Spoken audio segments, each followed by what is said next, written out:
Yes, ma'am. Can we?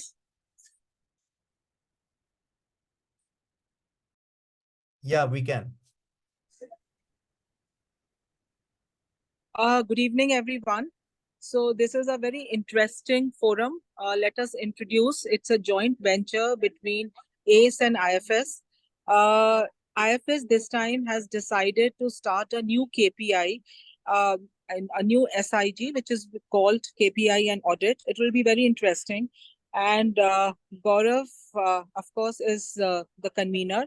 So let me introduce Gaurav Majumdar. He is the Chief Embryologist at Center of IVF and Human Reproduction, Sir Gangaram Hospital, having over 20 years of experience, holding an MCE degree from the National University of Singapore and PhD in PGS for aneuploidies.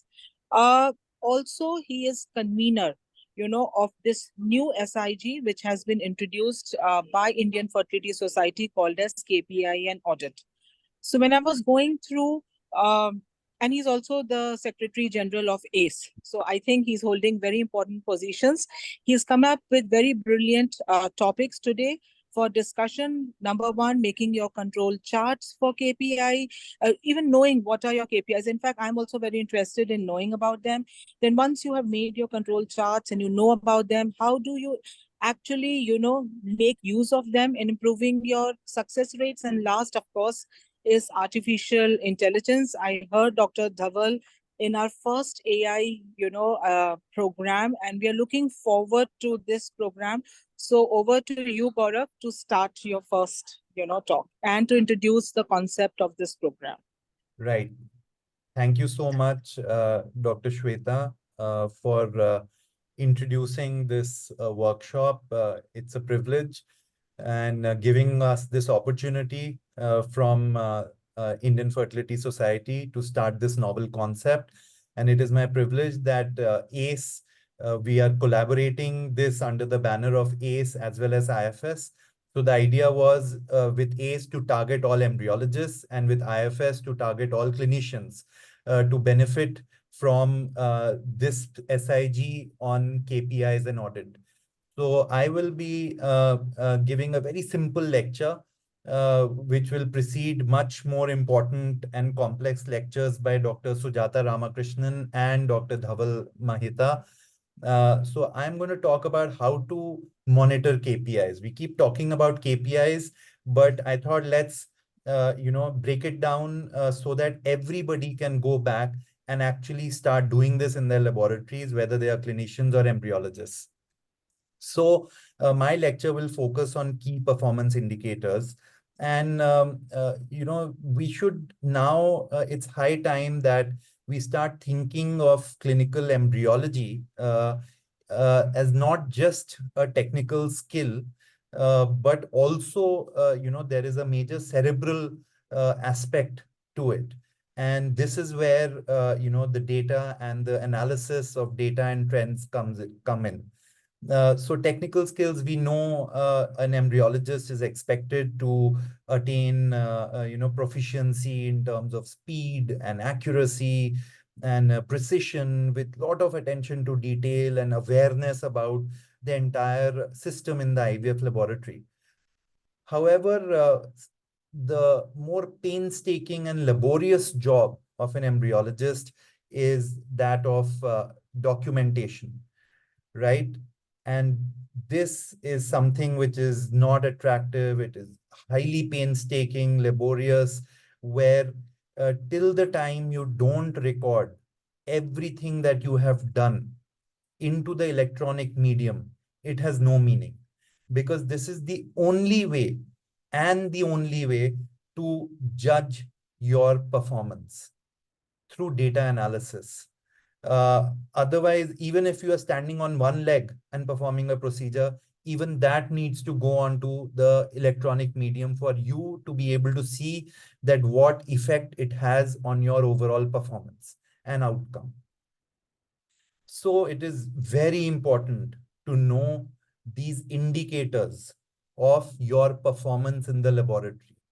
Till we don't do that, neither can we control quality, nor can we improve on quality. Now, how do we, look at these key performance indicators, and how do we see trends and track them? This is done by constructing control charts, which is done to monitor KPIs. What are these control charts? This is what my lecture is going to be about. They are presented with upper and lower limits based on historical means and standard deviation. And within these two limits, so 99.7% of your values should fall within these two upper and lower limits. And they can be easily done with the help of Excel.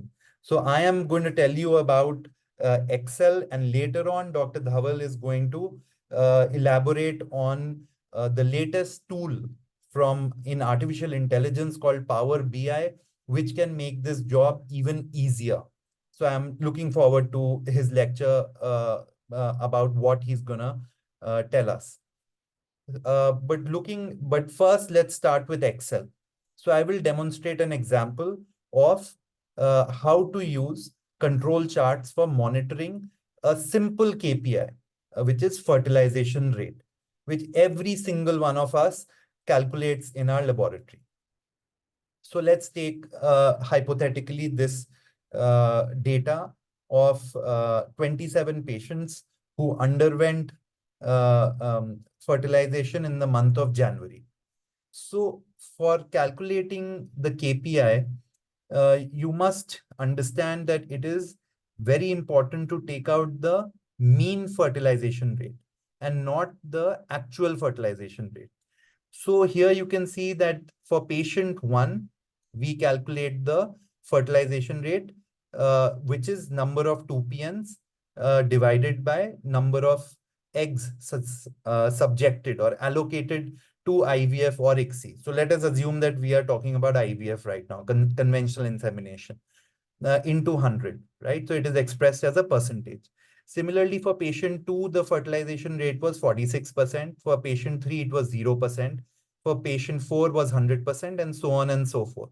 So we've got the individual fertilization rate for all 27 patients. Now we take out the mean of these fertilization rates to get the mean fertilization rate. So fertilization rate should never be calculated as total number of 2PNs divided by total number of eggs allocated to fertilization, right? Because that doesn't give us because there can be a discrepancy in the number of eggs which are allocated to each case. So this is the way we calculate the mean fertilization rate. And this is done to then we get a mean, and similarly this is done to calculate the historical average for all months of the year. So for January it is 64. Similarly, we will get a mean fertilization rate for February, March, and so on and so forth. So now we've got the historical averages for each month. For January, it was 64, February 57, and so on and so forth. Now, once we get these 12 historical means for each month, then we take out the overall mean for the whole year, right? Which is then 61.3%. To get the upper limit, then we take out the standard deviation and we multiply the standard deviation by 2 and add this to the average. So the standard deviation of this whole data on the top is 4.5. So then we calculate two standard deviations, which is 9.1. So to get the upper limit, we add this 9.1 to 61.3. So the upper control limit becomes 70.4, and the lower control limit we subtract these two standard deviations. So this is standard. This is how we always take out the range. Now we highlight this data on the Excel sheet. You see we've added the monthly average for each month. Then we've got a column of all the upper control limits. Then we've got the mean, and we've got the lower control limits, right? So then we highlight all the data as seen in red. And on Excel, we press Insert, Chart, and then we select the line option. And this is our control chart, where you can see that the purple line in the middle, it represents the mean fertilization rate for the whole year. Whereas the green line on top is the upper control limit, and the blue line at the bottom is the lower control limit, which means that all fertilization rates within these two uh, limits are within normal range. Only when your fertilization rate goes below the lower control limit, you know that this is not just a result of biological variation, but this is a result of some problem in your culture system, or this is born out of the laboratory. Rest of the, so you will not start taking evasive action when your fertilization rate, for example, from the first month where it is 64, it falls to 57%, right? Because this is a result of natural biological variation, because we are dealing with human beings and we are dealing with patients. So obviously we cannot have a straight line.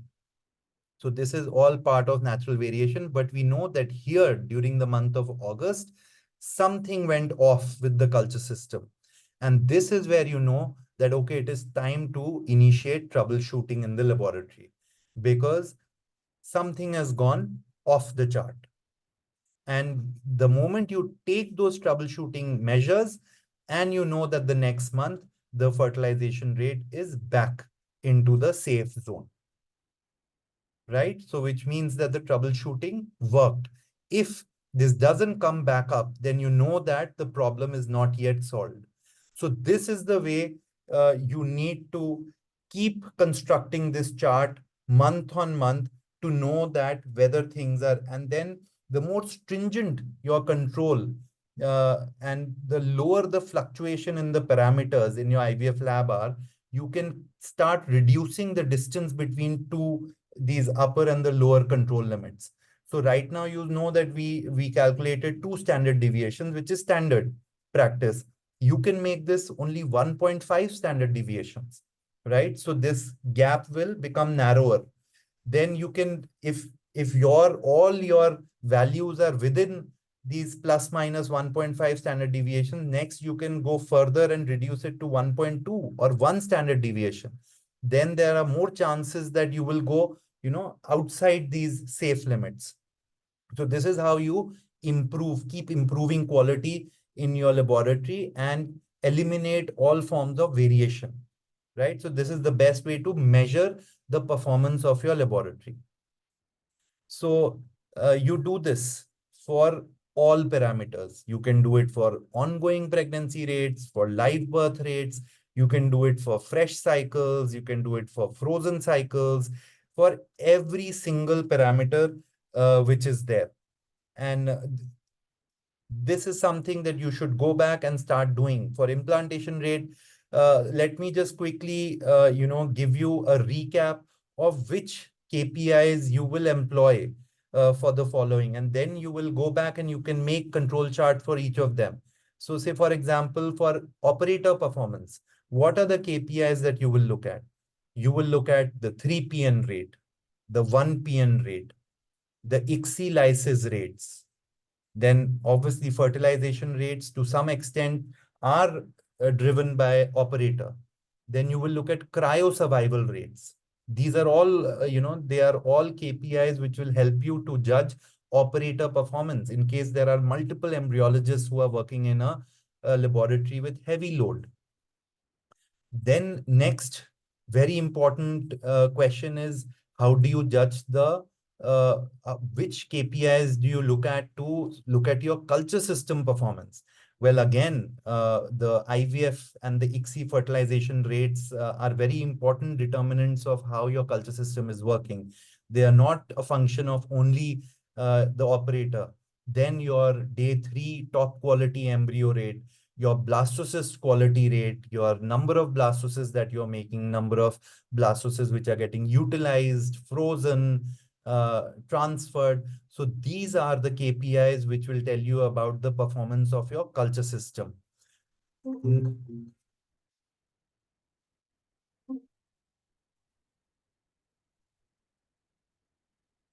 Right. Sorry for that. Uh, then how do you judge the quality of the embryo? So it is one thing to know that how many embryos are getting utilized, how many embryos are fertilizing, what is the number of what is the conversion rate from eggs to embryos. But then it is also very important to see that are these embryos any good? Do they implant? What is the likelihood that an embryo which is generated in your laboratory is will implant or not?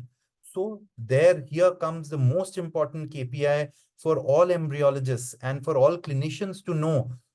This is the only KPI which can help you judge what is the quality of the laboratory, which is implantation rate, which means that every single embryo which is generated in a particular laboratory, what is the probability that that embryo will implant?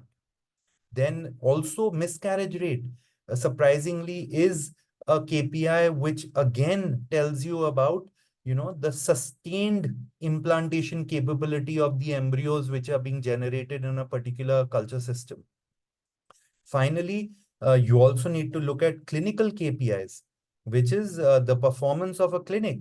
And here, the clinical pregnancy rate and the live birth rate and all these things come in, because then this is a more cumulative patient-based approach where there are a lot of other things, clinical factors, which also start playing a very important role in addition to the laboratory and protocols and stimulation protocols and luteal support and all of that then starts having a bearing on the total clinical pregnancy rate and the live birth rate and the ongoing pregnancy rate. So uh, so this was it. So it was just a small introduction to KPIs and the importance of calculating KPIs. So I hope that this will pique some amount of interest in all the viewers to go back and start making these control charts and really being able to judge the performance of your laboratory. So I have, unshared the screen. Right. Can I share mine? Yes, yes.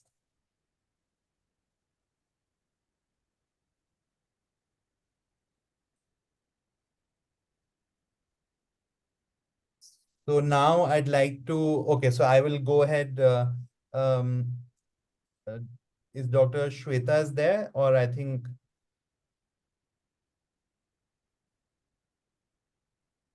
So, okay, I will go ahead and introduce our next speaker, Dr. Sujata Ramakrishnan.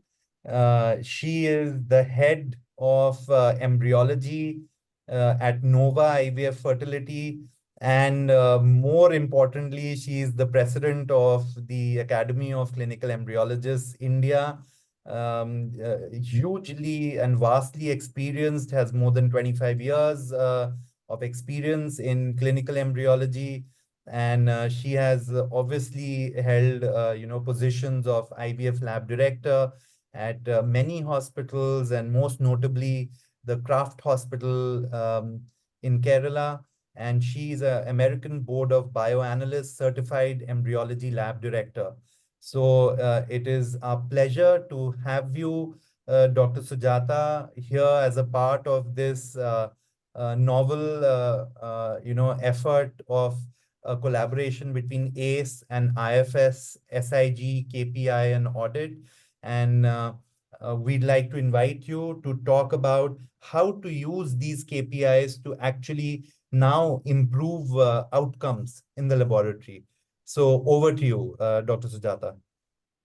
So thank you very much, Dr. Gaurav. And good evening, everybody. Thank you very much, IFS, for giving us an opportunity to do this joint session. So the topic is how to use data to improve outcomes in IVF. Actually, Dr. Gaurav has laid a very good foundation on, what are the key performance indicators which you should be looking at, and what is the right way of looking at these key performance indicators. Now, I'm just going to talk about the use of data to improve the performance in a lab with some examples. I'm very much impressed by this quote by Sherlock Holmes, which says that, like, it's a capital mistake to theorize before one has data. Data collection, data analysis is very important in all fields, more so in the field of medicine and ART. And, so the scope of the presentation is this, like in our laboratories, data collection and this documentation actually plays a very important role. It is 60% of the time we do hands-on work, the remaining 40% of the time we are entering data into different systems, and, which should actually help us to improve our outcome. Now, the data, whatever we are collecting, actually it should give us information about therapeutic success, meaning, like if we have used a particular technique, say, for example, if we have done ICSI, what is the outcome of that particular technique? So it should tell us about that. And data should also tell us about the safety to the patient and safety to the gamete. So, a data collection can be complete only if it satisfies both these criteria. So what I would say is, all our goals is to get a live birth. Now, if you just say that, okay, I have tons of data sitting in my lab, and then how do I use it to get an increased live birth rate from my lab? That would be very difficult. So it is always better to kind of take smaller steps, segregate things, and then improve the efficiency of the process. Thereby, your outcome will automatically increase. So I think that should be the approach. So in that context, what I would like to suggest is, all our data should be segregated into 3 parts. One, the safety, information on the safety, the data of safety of the patients as well as the gametes, and the efficiency of the process or the program. Say, for example, like if 20 oocytes are given, how many embryos which are capable of implantation are we creating in the lab? That actually tells us about the efficiency. And this is just not a single process. It involves close to 300 and odd factors. So, it is important to have data relevant to all these processes. For example, like people might argue that I just need 1 or 2 good embryos for resulting in a pregnancy. But I don't think that should be our goal. Our goal should be to create embryos which are capable of resulting in pregnancy, from any number of oocytes. If we get 10, what is the maximum number of embryos which we can create from there? That should be the aim of the lab. Then last, the effectiveness of the program. How do you judge it or how do you assess it? And this is like you should have data, as Dr. Gaurav had mentioned, that all these implantation, pregnancy rates would fall into this category. So our data actually should be segregated into these 3 categories. Now, first, let us look at the safety of the gamete. So what kind of data would actually tell us about this? This is our QC data. When we say quality control data, like every day we check the temperature. In some labs, they check pH, but in majority of the labs, they have this carbon dioxide meter, which they use for checking the carbon dioxide level in the incubator, then humidity, room temperature, temperature of the surfaces. And all these are important data which has to be collected regularly. Because, for example, with temperature, we know that any deviation from 37 degrees, like big deviations, can actually affect the stability of the epigenetic reprogramming. Because this is something which I want to emphasize. We all think that, okay, when there is a drop in temperature or when the temperature goes above 37 degrees, we may not get blastocyst or we might get poor quality blastocyst. But remember, it doesn't end there. The effect is carried on to the epigenetic reprogramming. That means our responsibility in giving a healthy child is very important, and to a great extent, it depends on the culture conditions there. So these parameters, these quality control parameters have to be checked. And, temperature of the fridge also has to be checked. Now, what happens? See, our practice is we check all these parameters every day. But I know there are labs where, like they just outsource this checking, the quality control checking to outside agencies, and they come and check maybe once in a month, or, like sometimes once before their batch. And I strongly recommend against that, because we from our system have realized that an incubator, suppose if it is going to fail, it just gives us hints much before that. Say, for example, if something has happened, we actually can notice it, that the fluctuation in the temperature, or, the time it takes to reach a particular temperature. All this would give us hints that there is something which is wrong with this particular equipment. So hence it's very, very important that, like the picture what I have shown here is our data.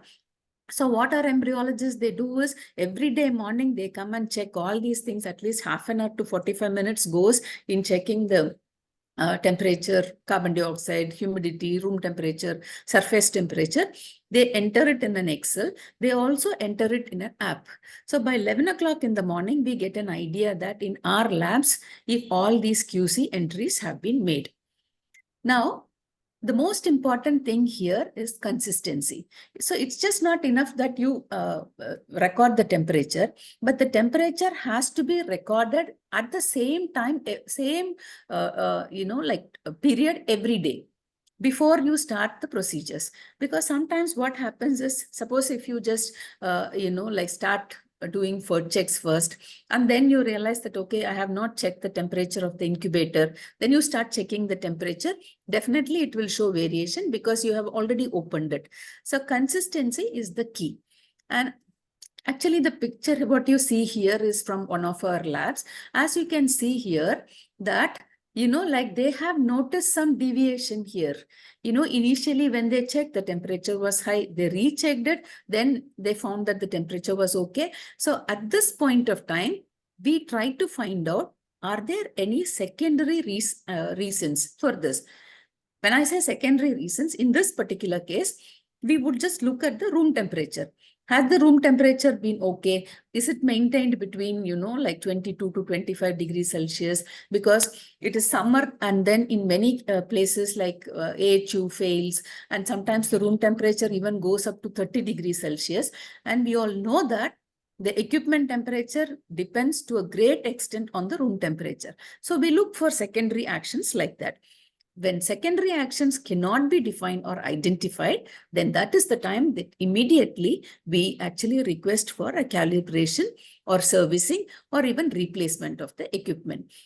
So this is how actually a quality control data will help you to improve, the safety of the gametes. And this has to be done diligently. I've just given only one, example here. Then going to the next one, like the efficiency of the program. As I said earlier, like there are a lot of parameters like fertilization rate, your blastulation rate. All these parameters actually tells us how efficient the lab is, because as Dr. Gaurav has mentioned, they are the key performance indicators. Now, here, see, choosing of performance indicator, it has to be done with some thought, because it should be easy to monitor, and it should be measurable. Say, for example, you can't have quality of sperm or oocyte quality as a performance indicator, because you will not be able to quantify it, or you can say it in a very accurate way. So our performance indicators and key performance indicators have to be measurable, they should be reproducible, and should be consistent, and it is appropriate to define the effectiveness and safety of care. So these things have to be kept in mind.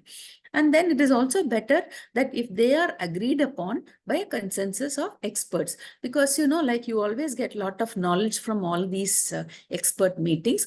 So you can use that as a reference. And the difference between performance indicators and key performance indicators are, that like in performance indicators, we collect the data, but we do not analyze it regularly. But with key performance indicators, it has to be analyzed. And how to analyze it is something which has already been discussed, like how to make the control charts and when to, start worrying about it. Because in IVF laboratory, we have always noticed that there is a knee-jerk reaction. The moment 1 or 2 patients' fertilization rate goes down or blastulation rate goes down, we immediately want to change the batch of media. We immediately want to change the consumables. I think, that is not the right way.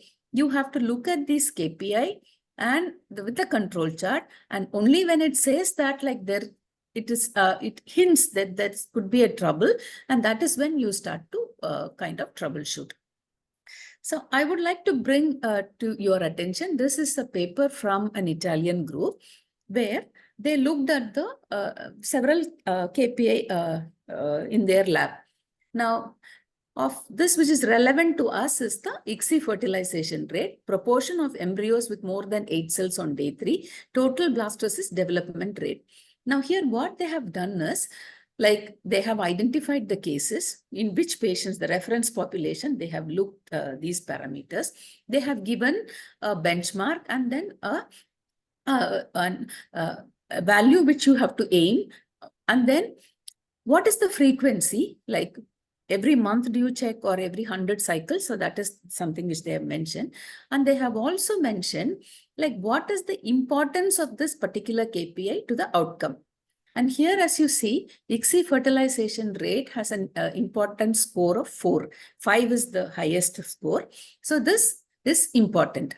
Now, proportion of embryos on with greater than 8 cells on day 3 has an importance score of 3.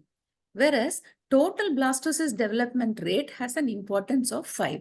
So actually, you have to identify in your program which is the parameter which is actually relevant to the outcome, and you have to start tracking that particular parameter. Now here, we know that fertilization rate is calculated, based on the number of 2 PN and 2 polar bodies on the day after injection.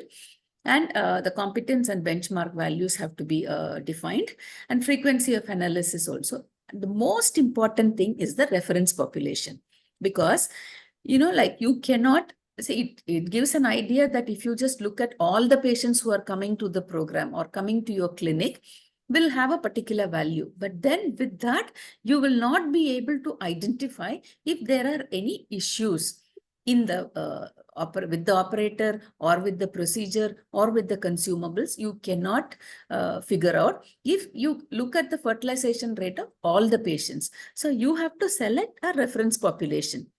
And in this case, the reference population they have suggested is like they have excluded cases where they are anticipating reduced fertilization rates. And IVM oocytes actually have been removed, and artificially activated oocytes have been actually not included. And cases of severe male factor is also not included. And when you say severe male factor, like it is severe oligozoospermia case with less than 5 million sperm per ml, and cryptozoospermia, surgically retrieved sperm, frozen thawed oocytes, all of them have been excluded from this particular study.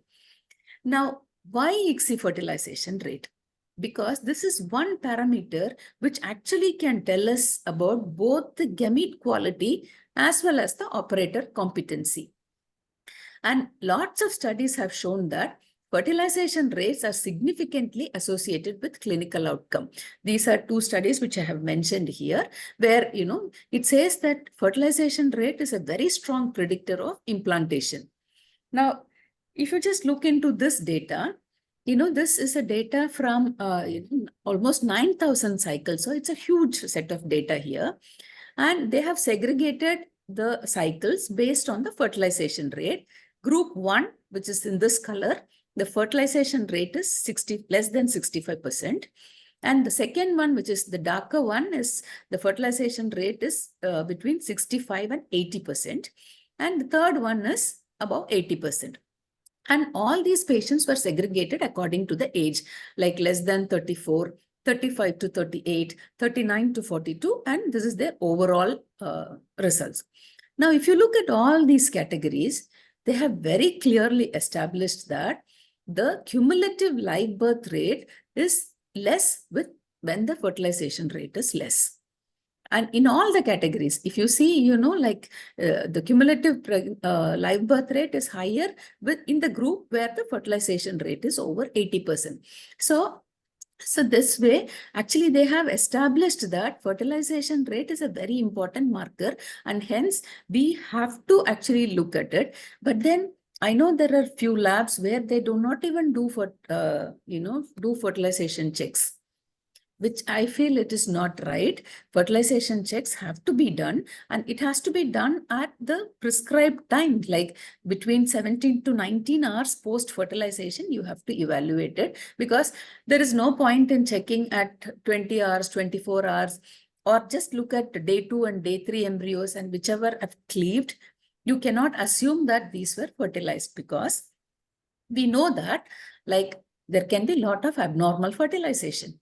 Now, abnormal fertilization, say for example, 3PN, it can be because of the gametes. It can also be because of the operator, because embryologists have the habit of taking multiple sperm in the pipette and inject it. So if your 3PN rate is very high, then that operator has to be assessed.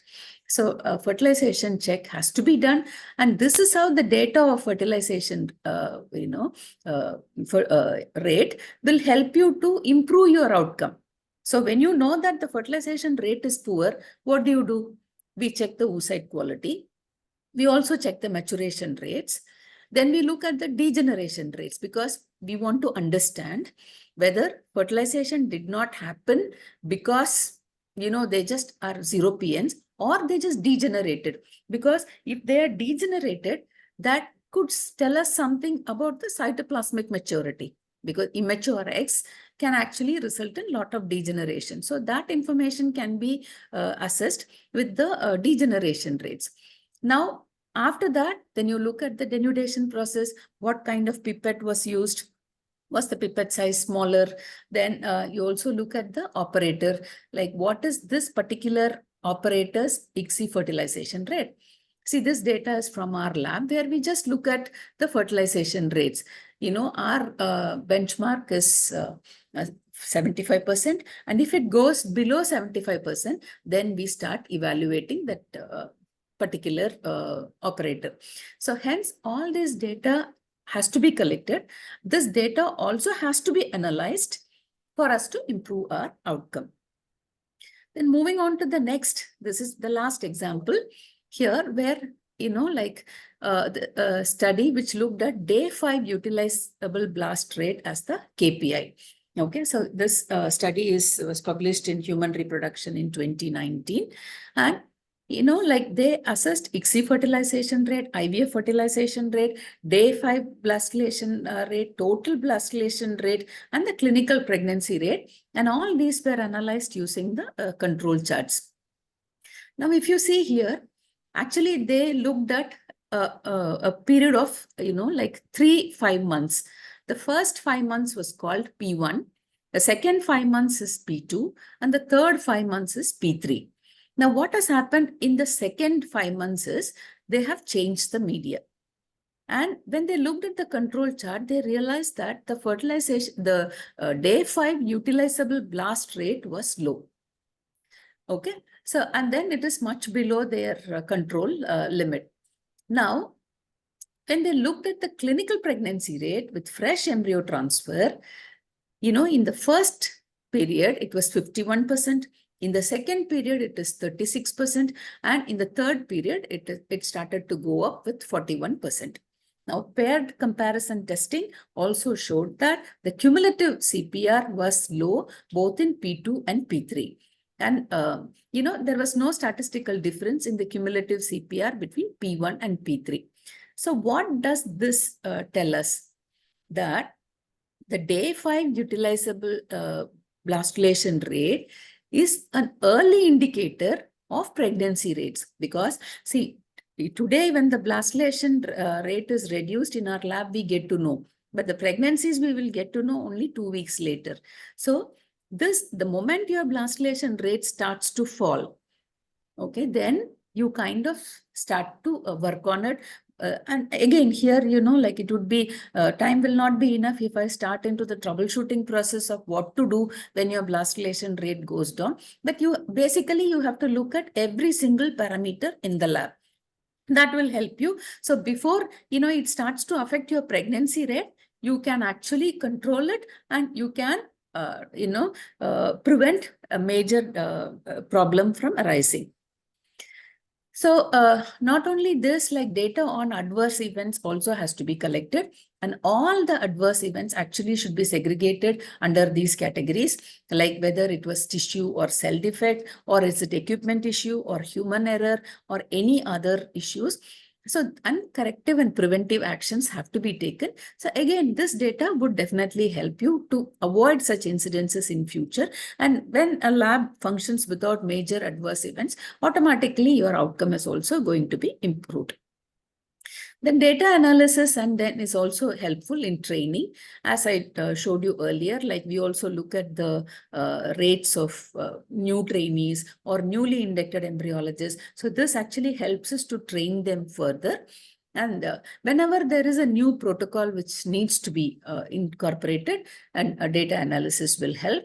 And new consumable, suppose if you want to actually, try a new culture dish or new culture media, then in all these cases, data analysis will definitely help. Like you look at the KPIs in this changed protocol or in this changed consumable, and then evaluate the how good those consumables or how good those protocols were. To sum it up, data collection and analysis are very key to IVF success, but it's just not enough that you randomly collect all these KPIs and keep it. Like you should define the KPIs which actually will have a meaningful clinical relevance. And it's very important to define the reference group too. And consistency is the key because, like it has to be done in a particular way and that has to be followed. And it's always good to have smaller steps towards improved process, which actually can ultimately lead to the success, like which we are all working for. That's the live birth. Thank you very much.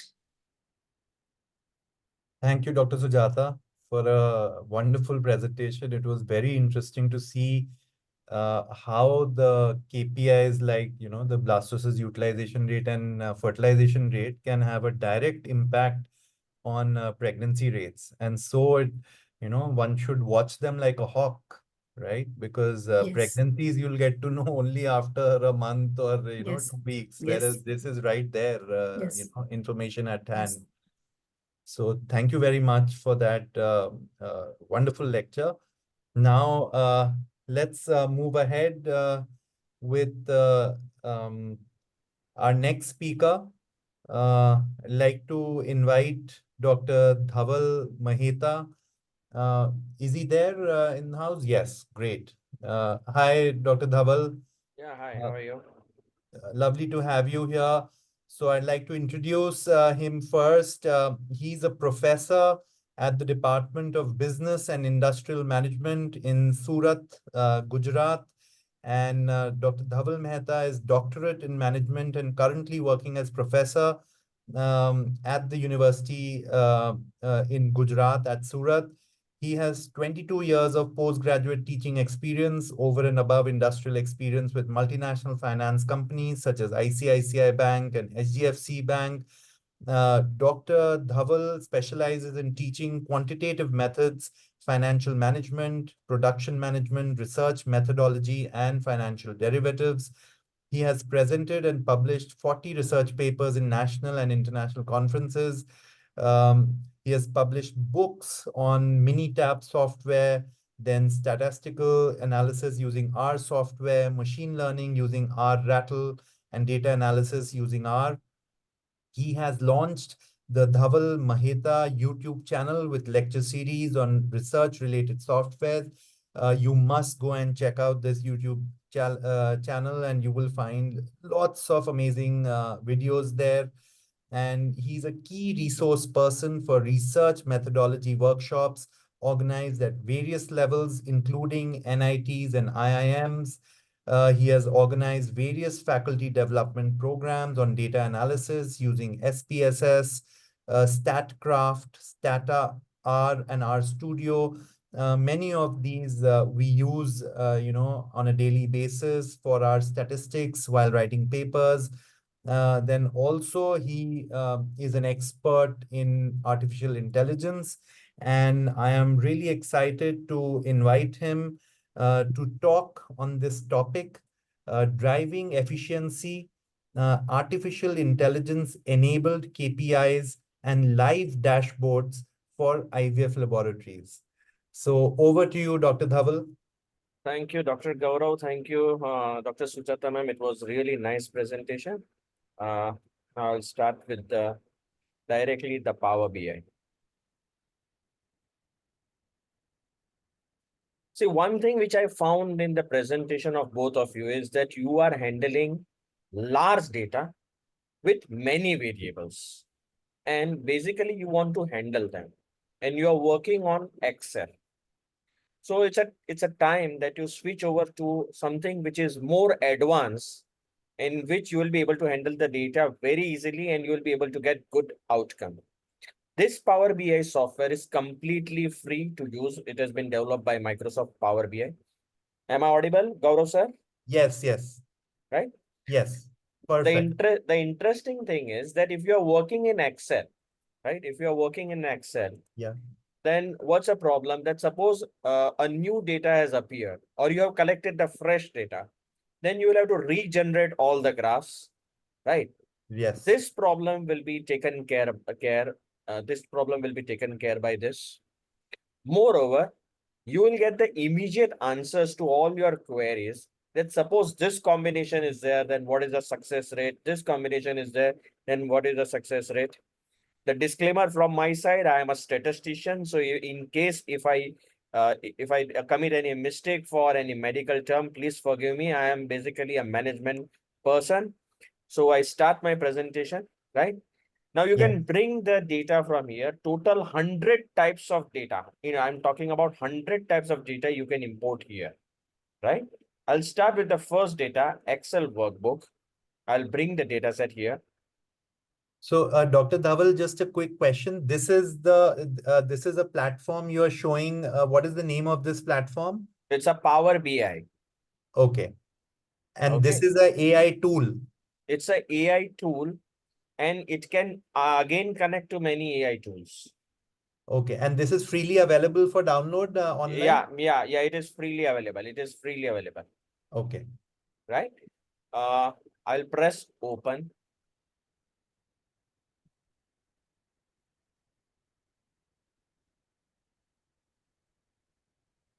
Click here. In sheet 1, I am having the data set. So in the first column, I am having age.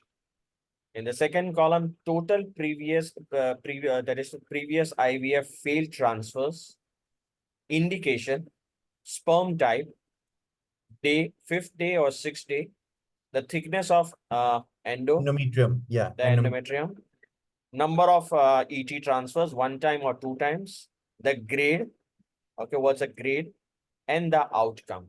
So I have filtered the data and kept the data small so that you can understand that how we are going to work on it. I will load it. Now on the right hand side, the data will get loaded. Okay.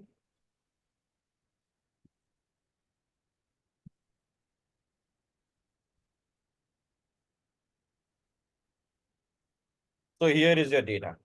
And these are your variables. Okay. Now I want to start the presentation. That is, I want to create the dashboards. So I'll start with filters. They are known as slicer here. Activate the slicer. On right hand side, it will appear. The slicer will appear. Now drag the day.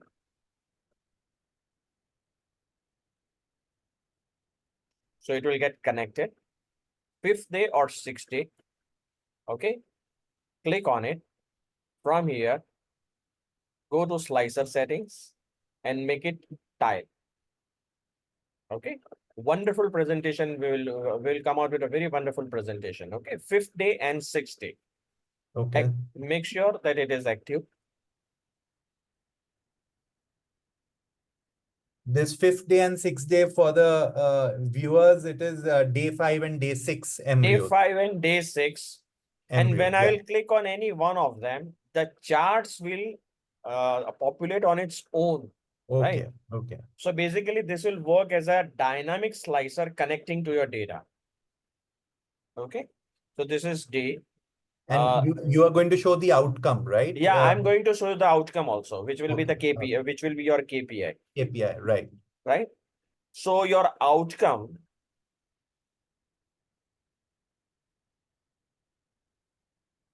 I will keep it here.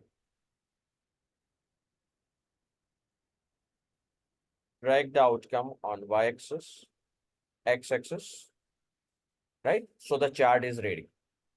Okay. Right. Now, when I'll click on 5th day and 6th day, see the filtration is on. Mhm. Okay. Now let's add some more filters here.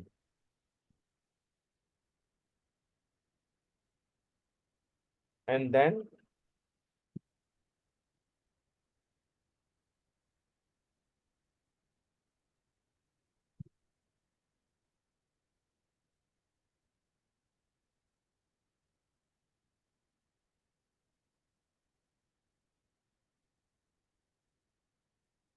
one more.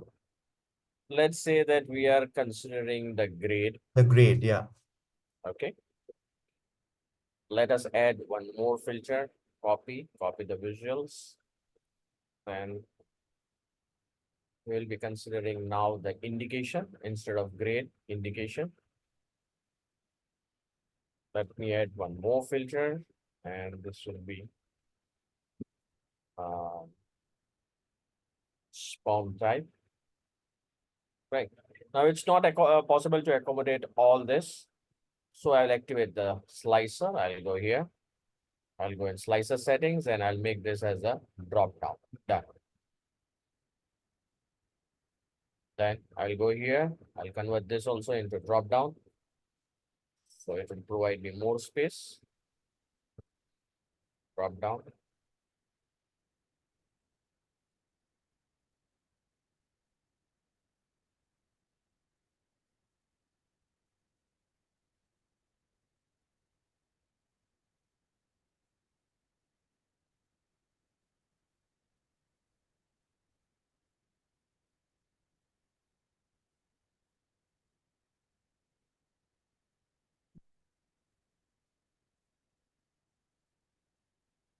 Now let's introduce some more graphs. Gaurav sir, can you tell me that you want to see the relationship between which variable from here? Yes, I basically want to see the relationship between the grade of the embryo and the outcome. Grade and outcome. Okay. Yeah. So let's activate the pie chart.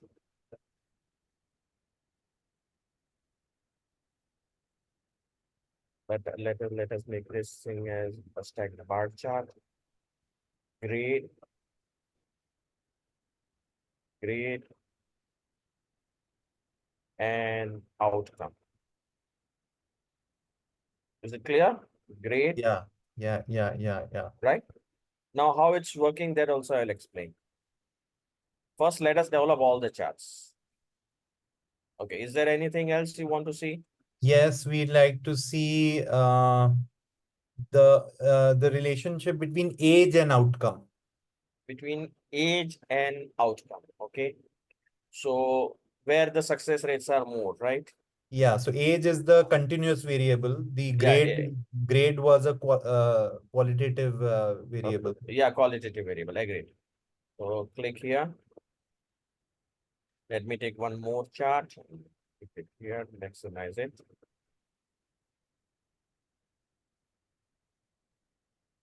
Values, I'll take as age, outcome, and I'll convert this into average age because we'll be working on average, okay? So how the age affects the outcome. Okay, is there anything else you want to see? No, we are good for now. Let's have one more. Okay, then we look at the because since this is FET data, we can look at the endometrium, and the outcome. Thickness. Yeah, Yeah, endometrium thickness. yes, endometrial thickness. Right. So I'll click here and I'll activate this one. And let me drop the outcome.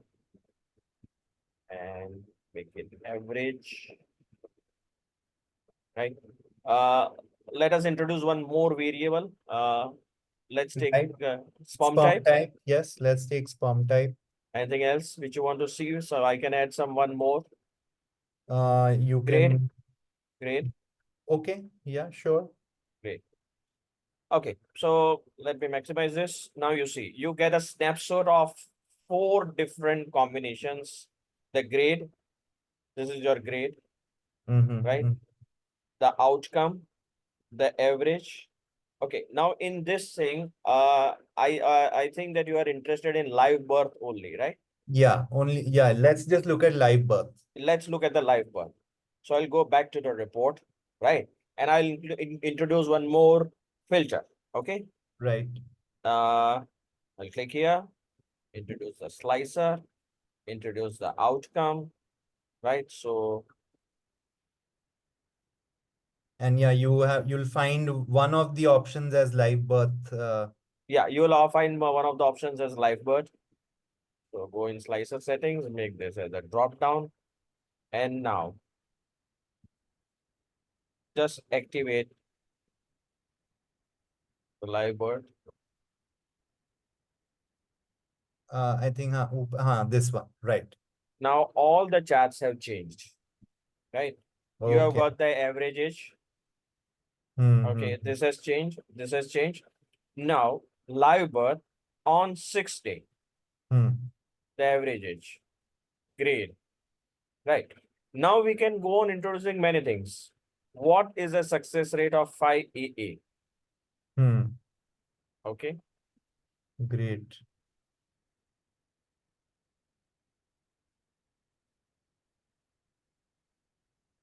indication. Can you tell me any one of them? Can we Indication, look at male, the male male. factor? Yes. Yeah, male, activate the male. And sperm type.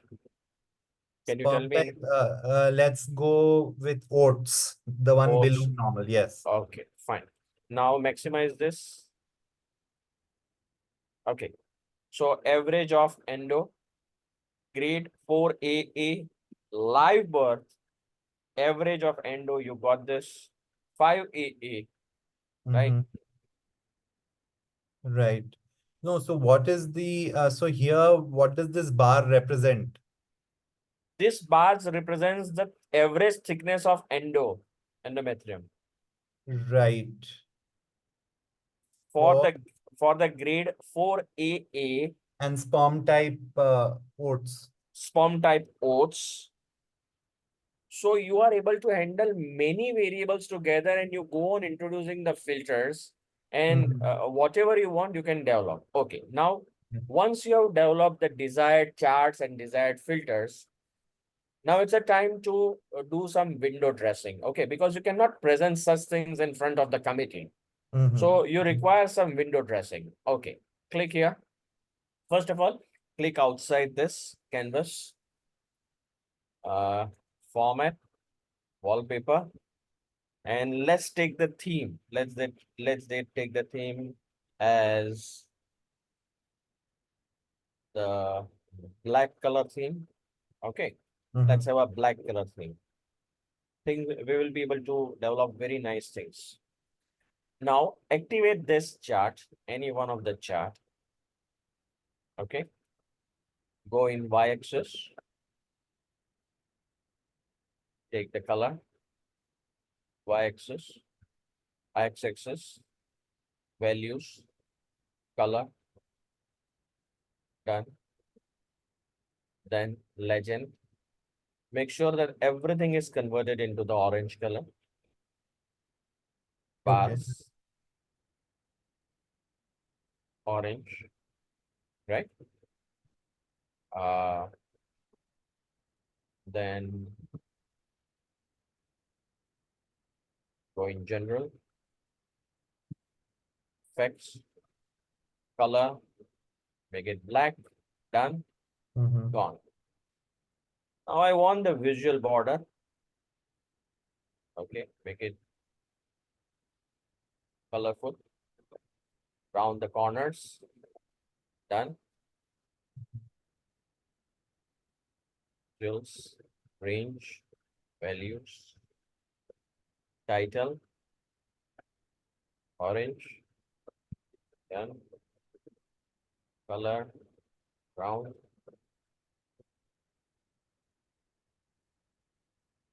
If you want data labels, the data labels will appear. Okay. Again,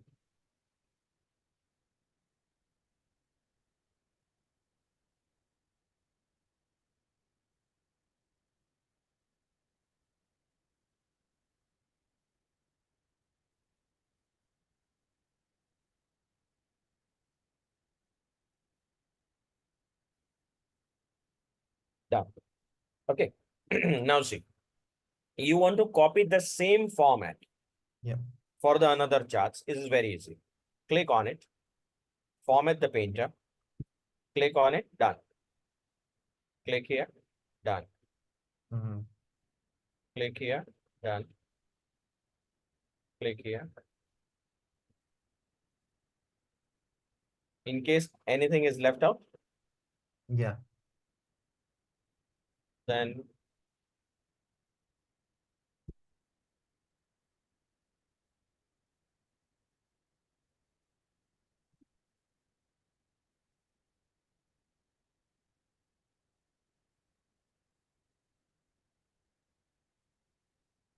done.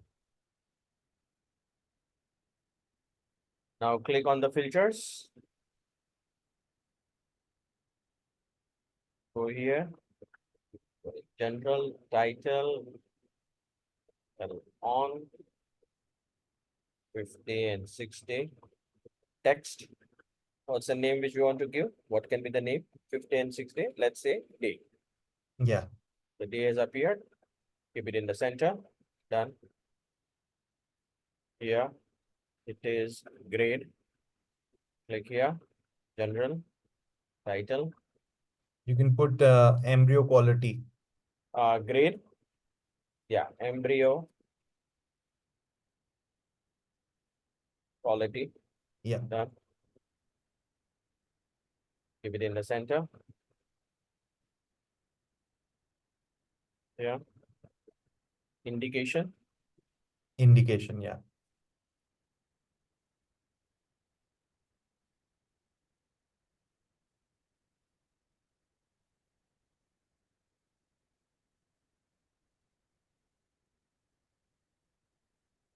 You can put sperm type here. Form type. Yeah.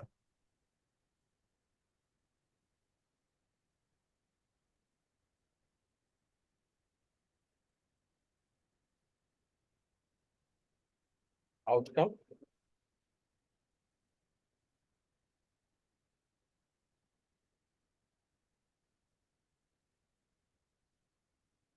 Done.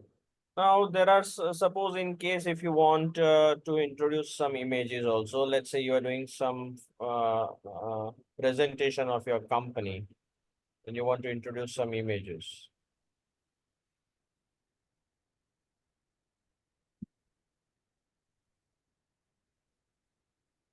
So you will go here, insert, shapes. Image can be also incorporated from here, or incorporate one of the image.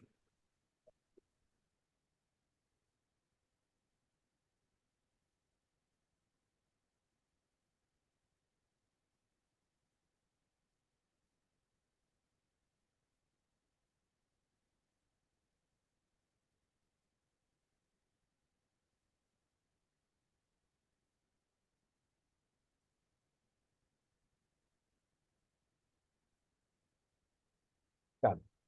Now see, this is your first page, right? This is your first page. Okay. You can create second page here, third page simultaneously depending upon your requirement. Now you were talking about something about the control charts in which you calculated the mean, the standard deviation, everything we had done it manually. Okay. Yes. Yes. Now let me come out with something very interesting for you. I'll go on the second page. Okay. Yep. And you had sent me the another data. So Excel Yes. workbook. Yeah. Yeah. And let's For connect the Yeah, for fertilization rate. for fertilization rate, right? So it is having some additional tools. There are somewhere around 1,000 additional tools which it offers.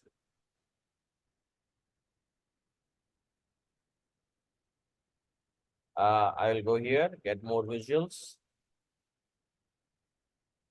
I'll write down here control charts.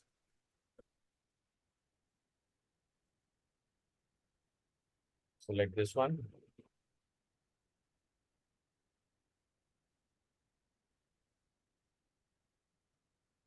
Add.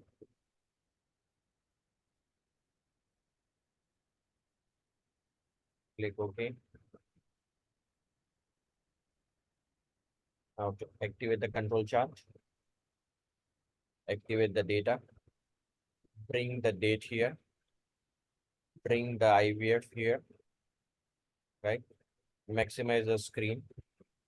Okay. Now see how it works. This is your let me convert this into average. It cannot be sum, it should be sum of FRIVF, Yes. right?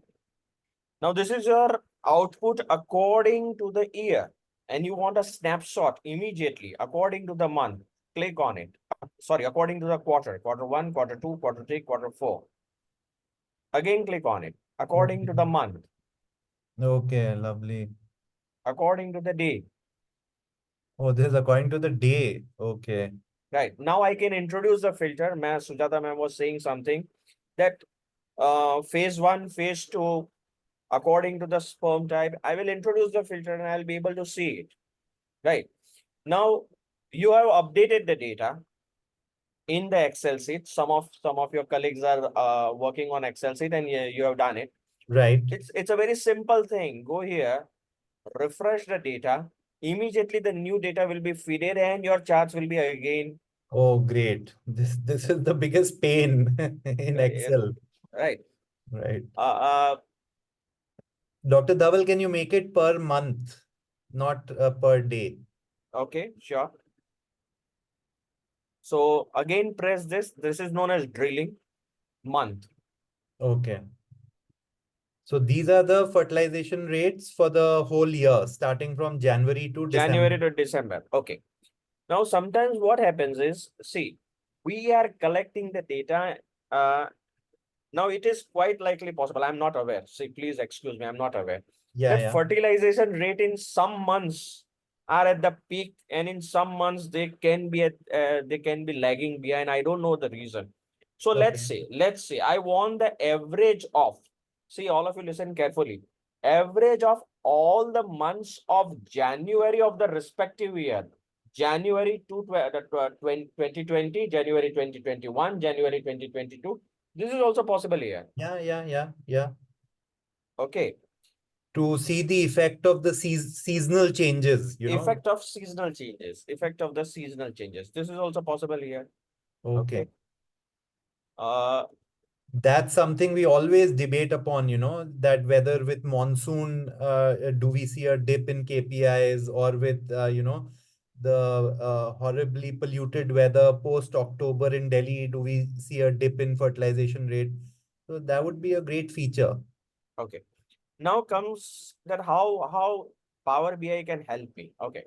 Click on any chart. I hope all of you are listening, please lend me your ears. Right click on it. Summarize. Start summarizing. It will start creating the narratives. 5A in outcome lifebird made 66% of count of grade. Okay. Mhm. I'm not aware is it correct or not, but it creates such narratives. Okay. Okay. In case, suppose if you feel that I want some more light on this narrative, or rather these are not proper, I will go on page 3. Now this offers me the range of options. Activate the table. Okay. Now go on adding the things. Grade, indication, outcome, maximize it. Okay. Click here. Style presets. I can present this as minimal, bold header, alternating rows. Now click on it.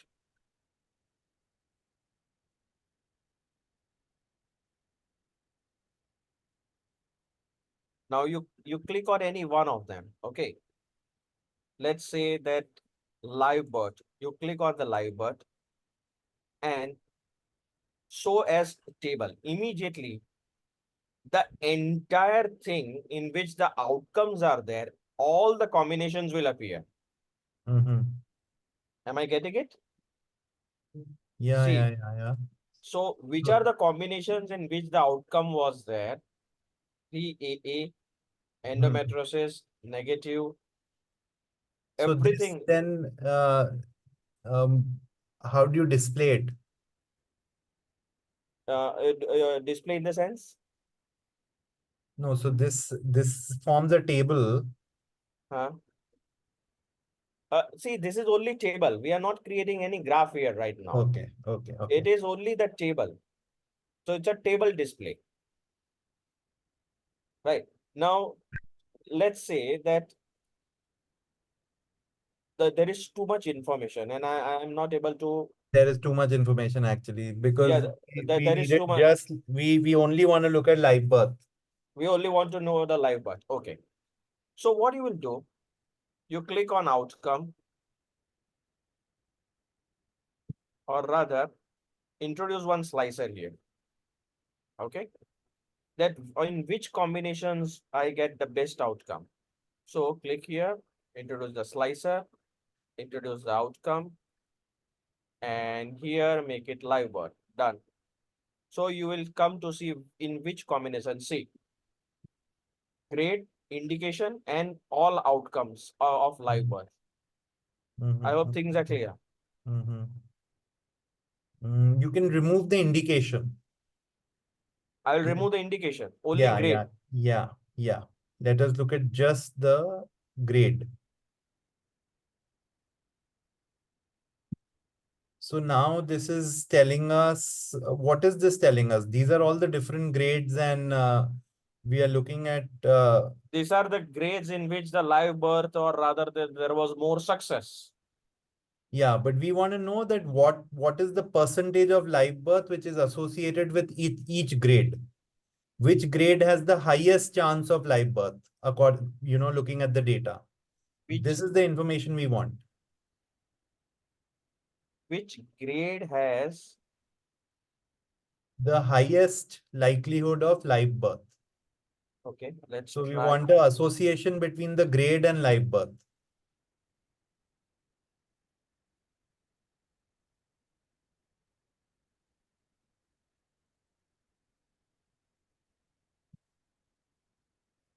Okay.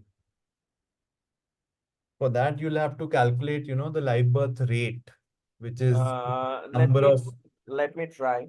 total number of live births divided by the total number of Grade, patients in that grade. outcome, grade, outcome, and outcome. No, you will have to calculate. That's you are right. You are right. You Yeah. will have to calculate. Yeah. Now, uh, you don't have to do anything manually on in the paper. There is something which is, you click on new measure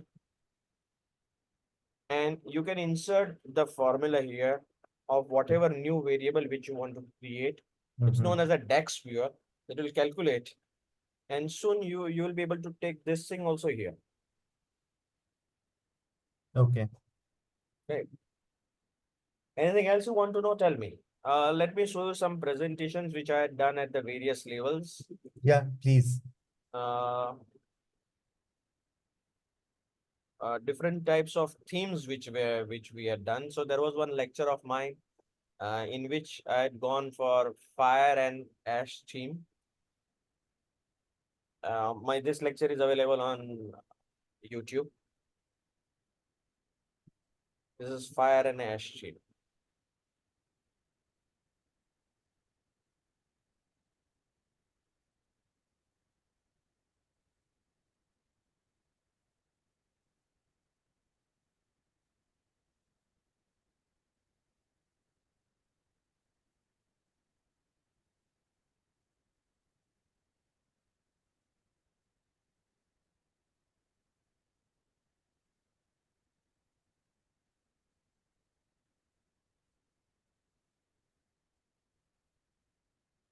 Is it visible?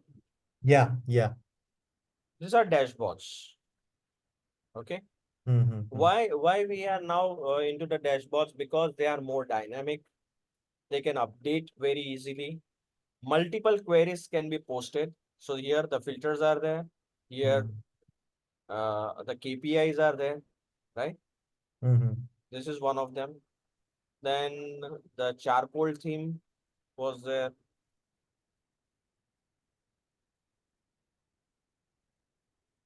So these are the live dashboards. These are live dashboards because somebody is updating the Excel sheet and your charts. You can keep this on the monitor and you will be able to see the things getting changed automatically. So we can keep looking at all the KPIs, in one screen. In one screen. And if you want, you can go for page 2, page 3, page 4 that way. Mm-hmm, mm-hmm, mm-hmm.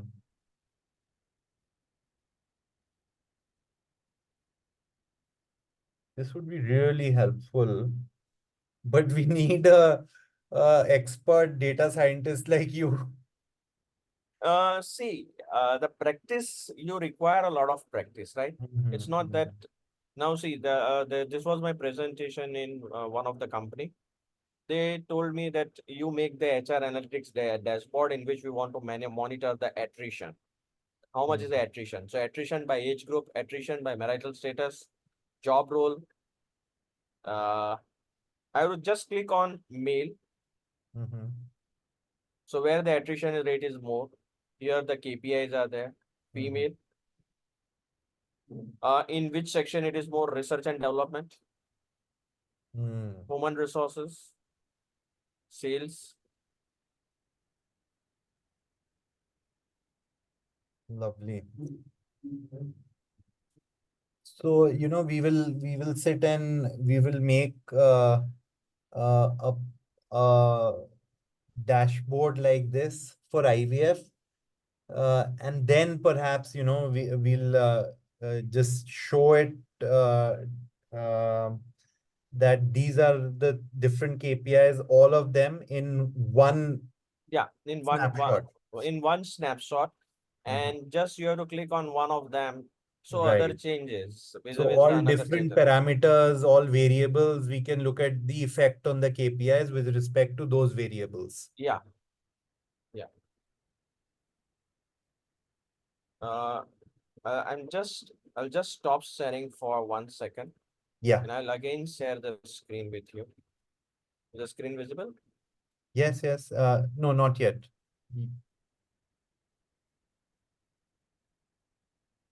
Not yet.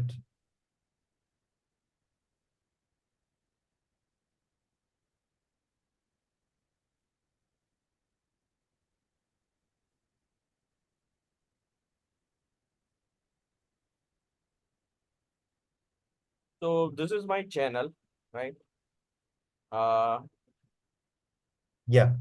So Now it's visible. it's basically launched by Dhaval Mehta, and you'll all the tutorials for various softwares you'll find here, like qualitative data analysis, Alteryx, Google Gemini, how to write papers using AI tools, then Power BI, MS Excel, and IBM SPSS, MS, SPSS, Jamovi, JASP. This is also very wonderful. Your tool, Tableau data visualization tool. Three tools are there at present in the market. One, Power BI. Two, Tableau. Third is Looker. Then this is machine learning using Nine. Machine learning using Python. Adenco, Smart PLS, panel data using EViews 12, Python, qualitative data analysis in NVivo, R and R Studio, time series analysis using EViews 12, and RapidMiner. Now, all those who want to join my WhatsApp group, you can just scan this QR code. And I'm also sending you the link in the WhatsApp chat, by which you can join my channel, in which we organize the programs on how to analyze the data by various softwares. my credentials or my affiliations. I'm also posting it here.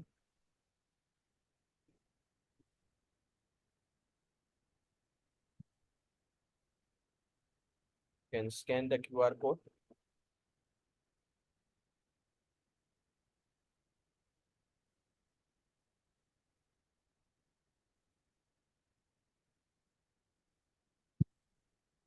Right.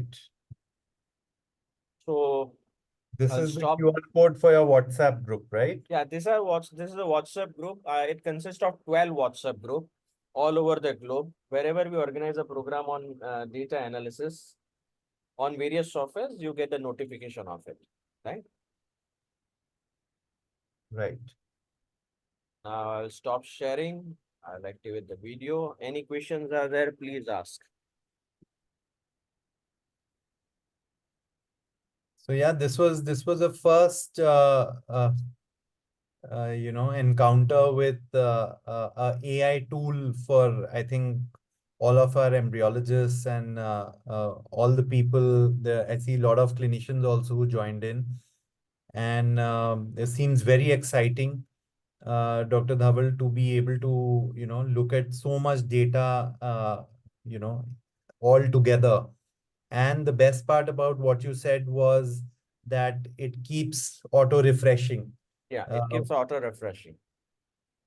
Right. So I think this was a nice curtain raiser to all the things that can be done with Power BI. But yeah, what is evident is that it will require a lot of practice. It was heartening to know, one of our colleagues, who is now the head at Fertility Associates, which is a big chain of reproductive medicine centers, IVF centers in New Zealand, uh, Dr. Alex Verghese. He was mentioning the other day that for the past year, they are now using Power BI, this AI tool, to calculate all their KPIs Right. across all their centers, in the chain. And they are looking at live KPI dashboards. So he being the laboratory director, the head of the chain, he can look at the key performance indicators, the various key performance indicators of all centers in one snapshot. Yeah. You can do that. You can do that. You can do that. So Moreover, Gaurav, yes, yeah, ma'am. yeah, Dr. Sujata. okay. So it's a wonderful presentation, Dr. Dawal.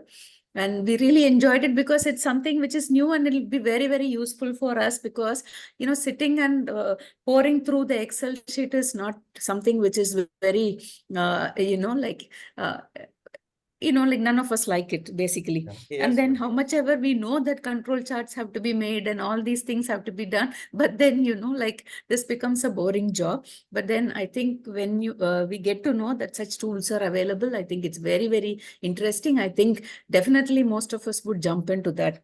Now my question here is, suppose if we have data in the Excel sheet, can that be imported, or This was this how was do actually, we get the data into this system? yeah, ma'am. This was in Excel sheet only. Okay, I'll show it again, ma'am. I'll show it again. See, ma'am. Suppose if we have an EMR in our organization, can that be integrated?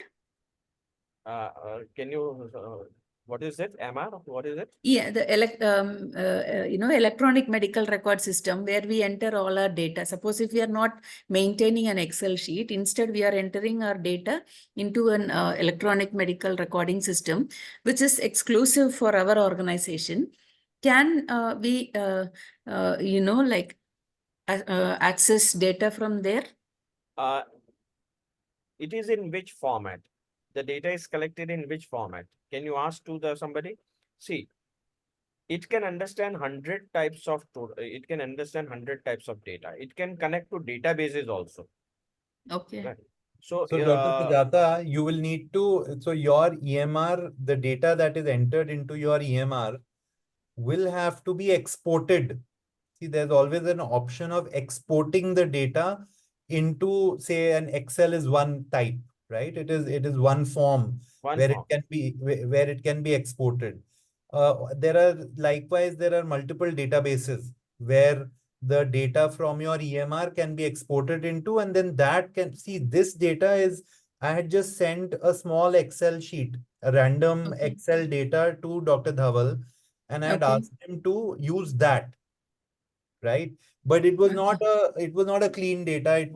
It had too many options, too many variables. So that's why, we saw that some of the data was not making sense because there were way too many variables. But it is a direct Excel sheet which I sent him, and he picked up that Excel sheet and he put it in this Power BI. Okay, that's excellent. Now, my second question is on the confidentiality of data. Like, suppose if it goes into this system, people talk about all firewalling and things like that. And I just want to know, are there chances of data getting leaked from here? No, ma'am, not at all. No, not at all. See, there is two things are there. If you want to publish the data, see, then only it will ask that do you want to publish this or not. See here. Otherwise, the confidentiality will be maintained. It does not go anywhere. It does not go anywhere. Thank you. Thank you again for that wonderful presentation. And see how I bring the data. Here is it. Click Excel workbook, connect it, right? Just connect your CSV or Excel file and things are done. Okay. Okay. Can you, And Dr. Dhaval, can you show us? I had sent you one more piece of Excel with the utilization rates. So can you plot the way you plotted the fertilization rate? Can you plot the utilization rate also in the same graph? I will have to clean the data because this is after cleaning the data. Why I have to clean the data? Let me show you. First of all, let me close this. नहीं जो आपने the one that you showed the fertilization rate that came up really nicely. Yeah, yeah. Here is it. See, this Yes, is yes, the, this one. Yes, this one. this is This the one. one. This is the one. So I'd sent you this and I'd marked I'd calculated. So the ones which are highlighted, so with date on the left and on the right, you can choose any one column, the last column. So just you can Yeah, yeah, do sure, sure. Which one you want to see? the last column. The This one. Blastocyst utilization rate. Yeah. This as a function of the date per month.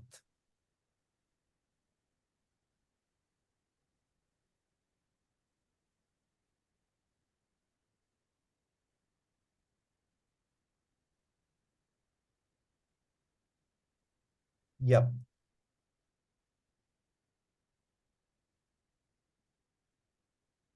So this is for the whole year.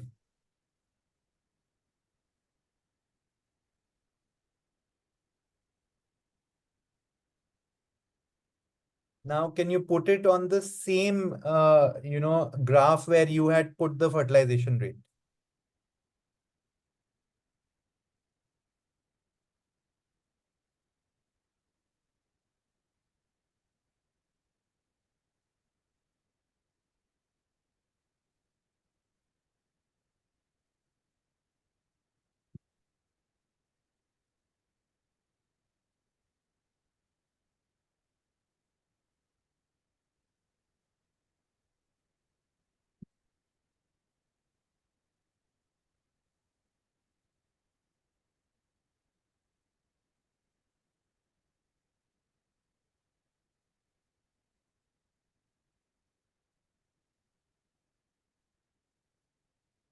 Okay, so we've got the line graph.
It's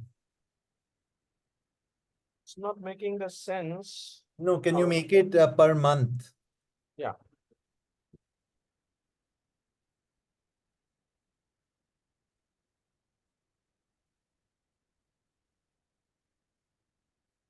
Per month. Okay. Right. So this is the utilization rate per month where Per month. it varies between somewhere below 30% to about 40%. 40%. Right. So that's the range. And can we look at like the mean and the upper control limit and the lower control limits? So if you want, you go here, get more visuals, introduce the control charts. Okay, yeah. Yeah, let's look at the control chart.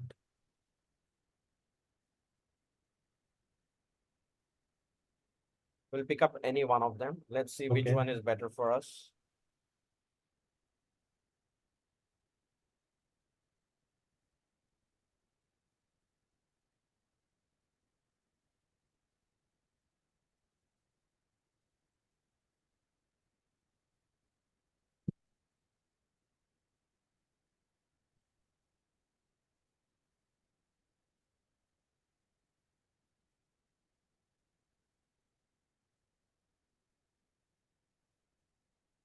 And we like to do a per month. We'll only do per month.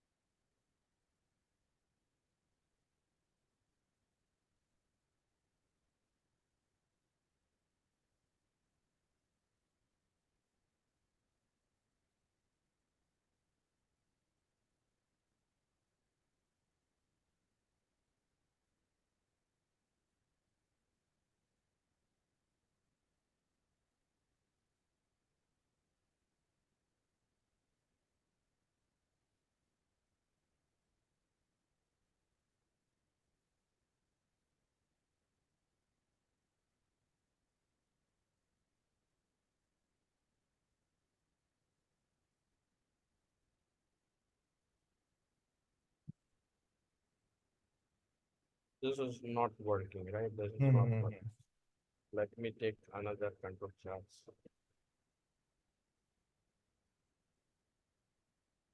Before this, we had used the one that we used that came out very nicely.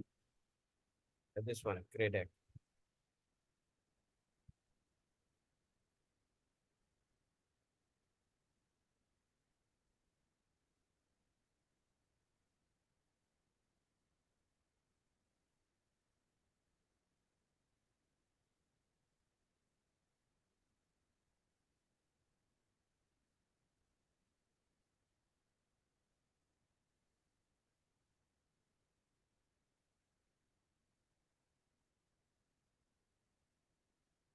Okay.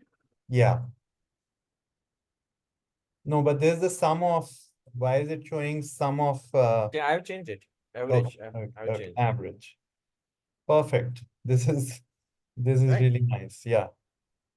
Uh, See, you will have to do some trial and error on visualizations Yeah, which are yeah, there, yeah, right? yeah, yeah. And there are many things. You cannot imagine that how many visualizations they are giving free. You But the go best and part is that, yeah, we just plonked the entire data for the whole year and it made the whole control chart per month on its own. on its own, right? On its Yeah, own. So which makes it very easy. yeah, so you are having the visualizations according to, then organizational visuals are there. Mm-hmm. Mm-hmm.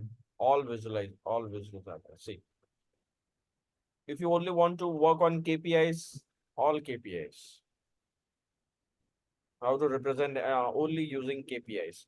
So this is particularly used for all KPI cards, different KPIs in one. Okay. Okay. Okay. So just understand that if I am making a dashboard and if somebody else is making a dashboard, definitely there are good. It's a canvas which everybody will Yeah. paint it in a different way, right?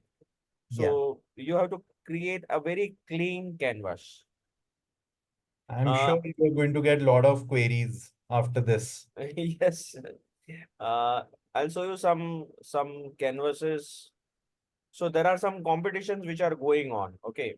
Then how Mhm. to create a very clean canvas. This is one of them.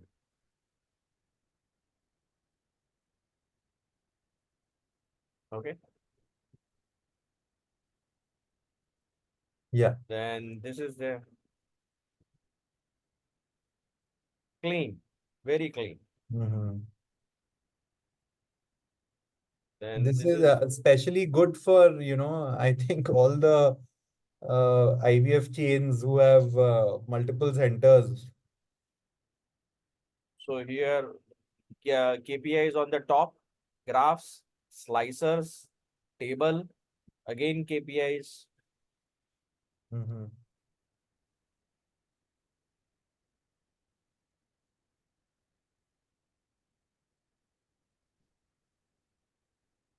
So this now it's high time that Power BI is used outside the sphere of management and in hospitals and to represent hospital data and Yeah, yeah. right. So then Dr. Sujata, I think we've had a great demo here and so we've had a great initiation into what all can be done with this artificial intelligence tool. And so we can close the session. Yeah. Yeah. So thank you very much again, Dr. Shweta. Is she still here? And the No, special interest group of IFS for initiating this. And thank you, Gaurav, for for coordinating this event and also for that presentation. Dr. Dhaval, like it has been a eye opener for us, and definitely, as I said, it would be interesting for many of us, and people will start communicating with you, I guess. So, and all the participants who have patiently waited, I know it's going to be 9 o'clock now, and thank you very much. I hope you're all benefited by, these sessions, and hope to have more sessions like this. Thank you very much. Thank you, Sujata ma'am. Thank you, Gaurav sir, for inviting me on your esteemed platform. Thank you, all of you. Thank you. right. Thank you. Thank you. Thank you. Thank you all. Bye.